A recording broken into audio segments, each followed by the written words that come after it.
NDA ప్రభుత్వం అన్నా క్యాంటీన్ల ద్వారా ముందుకు తీసుకెళ్ళడానికి సంకల్పించి ఆంధ్రప్రదేశ్లోని ప్రతి ప్రాంతంలోనూ ప్రారంభించారు. ఈరోజు ఇక్కడ గౌరవనీయులు వర్మ గారితో కలిసి ఈ అన్నా క్యాంటీన్ ప్రారంభించడం చాలా సంతోషంగా ఉంది. ఈ పిఠాపురం పట్టణానికి వివిధ పనుల మీద అనేక మంది వస్తుంటారు.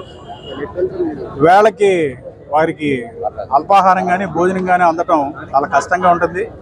హోటల్లోకి వెళ్తే చాలా ధరలు ఉంటాయి.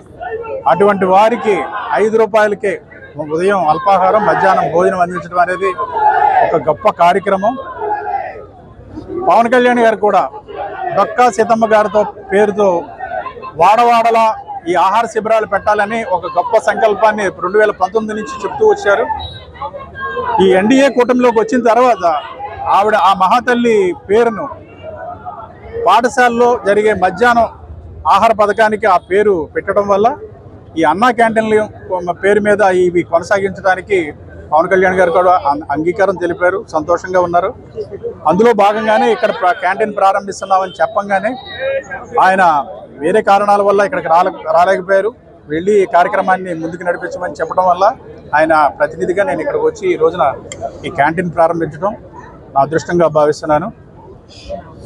పిఠాపురంలో ఇక్కడున్న అవుట్లెట్తో పాటు వీలైతే ఈ నియోజకవర్గంలో ఇంకొక 3-4 అవుట్లెట్ను కూడా ప్రారంభించడానికి పవన్ కళ్యాణ్ గారు ఆలోచన చేస్తున్నారు. అవి కూడా త్వరలోనే కార్యరూపం దాలుస్తాయి.